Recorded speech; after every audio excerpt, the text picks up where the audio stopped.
Yeah, thanks very much, Agavan, and thank you all for coming. I know it's the last session of the afternoon before the technical committees. So I'm Judith Fauth, and this is Pedro Meda. You just met him. So we are having the presentation together. It's kind of a tradition for us to do this at the EC3 together, and we always talk about digital building permits, digital building logbooks, and their interconnection. So this work we are presenting today is a little bit of a follow-up on this research now that we have been, that we done with the high-level construction forum of the European Commission together with a consultancy, which will be about the synergies between the both concepts. So if you want to hear more or read more, you can find it there. So a little bit of a context why we should or should connect permits and logbooks. So of course there are two European concepts. It's EU policy. They're mentioned both in the affordable housing plan, for example. There's a lot of demand in data availability, accurate data, and so on. But there are also data-driven instruments, like as it says, so digital building permit, digital building logbook, and we think if we would fragment them further, so we were actually going into a risk that we have a redundant work and find even more inefficiencies. So as a kind of reminder, so we have those two concepts, but basically it's one data foundation. So we have the digital building logbook, which is a building-centered, multi-layer information repository or container with basically any information about a building through its entire life cycle. And we have the digital building permits that, of course, goes into this direction here and there, and there is some overlapping in the processes, but also in the information, of course. So, and based on our previous work and so on, so we came up with these research questions. So the first one is how do existing initiatives perceive DBP and DBL integration? I'm going to show in a minute how we're going to do it. Second research question is how their specific objectives contribute toward that integration, and which actions and maturity increments can foster it. So last time we always did more theoretical work, but this time we are going into more, let's say, practical-oriented research. So we basically did some interviews with five stakeholders. Actually, we did actually more, but we selected them for this study that are already kind of implemented either a DBL-ish or a DBP-ish system, although they might even didn't know it before, or at least they didn't know the terminology. But basically we had those interviews, as you can see here, so sometimes it's the focus on DBP, sometimes the focus on DBL. They were done last year, the end of last year. Of course, then we transcribed them, select some keywords, we coded them, and did this theme development before we then developed those conceptual models that Pedro is going to show you now. Thank you.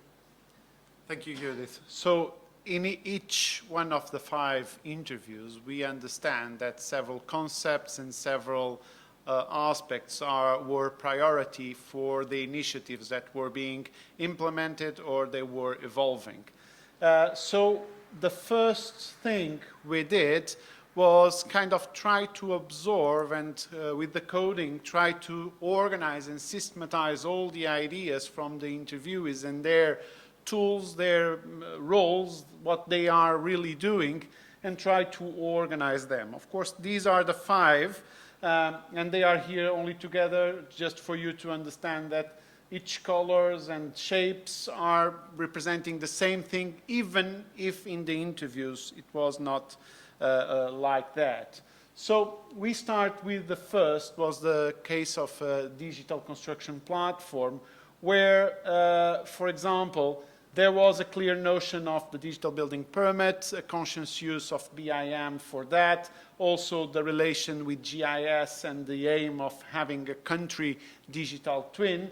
But for example, the digital building logbook was not a de facto concept assumed by the people there, but after they told, yes, it's actually that, because it collects the energy performance, the ownership, the tax, the cadastre, the building registry. So pretty much what Digital Building Logbook should get or should contain.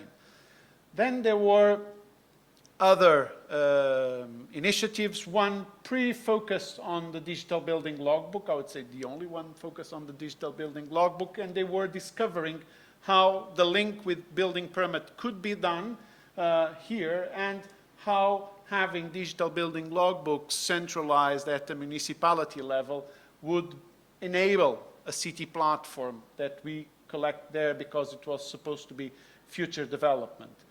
Then there was a case focused on the permitting gateway, so they are doing digital building permits, and they want to evolve using BIM, AI, augmented reality. So during the conversations, the tools are actually aligned to what to build what they would fit, and we assume it is also a relevant part of the Digital Building Logbook.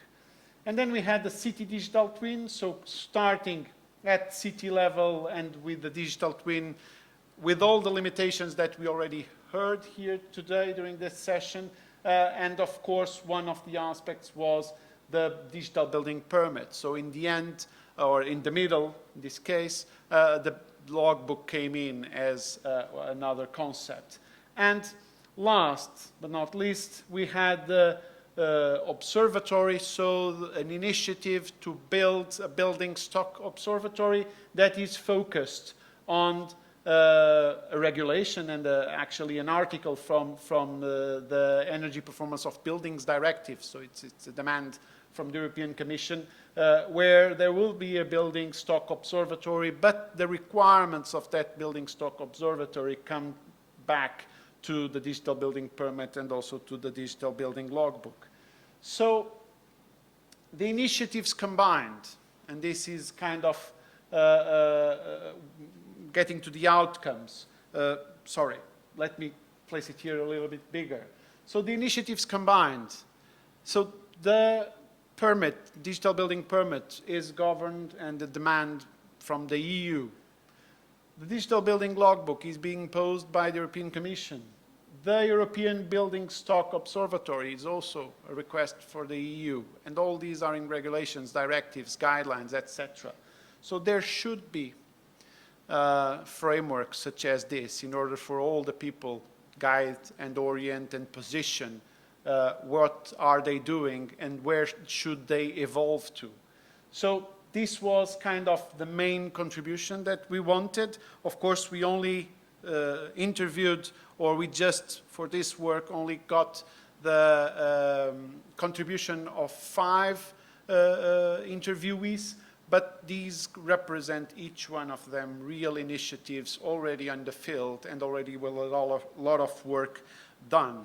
So main issues, threats, no common national information ground in many of these domains, uneven maturity across regions, and this would be even more diverse if we spread it to a larger number of interviewees. Definition confusion, so container, not logbook, passports, not logbook, there's several things. Then there is the issue of data quality. Most of the things collect and keep as design and not as built. That can be also a main issue for circular economy that was also mentioned here. And of course, governance and ownership questions, compatibility with legacy systems, and on the scalability of metadata and the level of information that is needed for that. So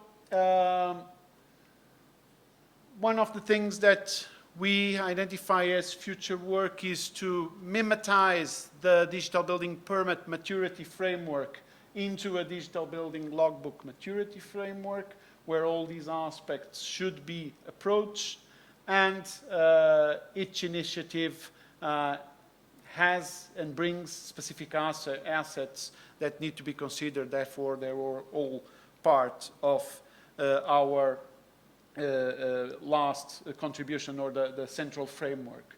So, connecting the dots, necessary and beneficial.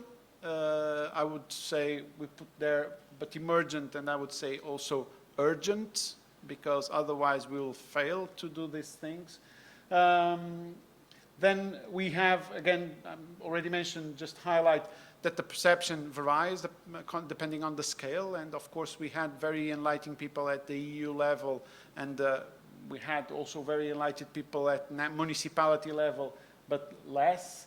And then we have also the future work that will lead us maybe to present here next year. So we're already building a session while we're doing this, which is good, is bringing the maturity levels for the digital building logbook, and also, of course, introduce what was presented in my previous presentation, that is the digital product passport for construction. Just acknowledgements, we are doing this and in our times and free time and with the supports of some of projects that are here, so thank you.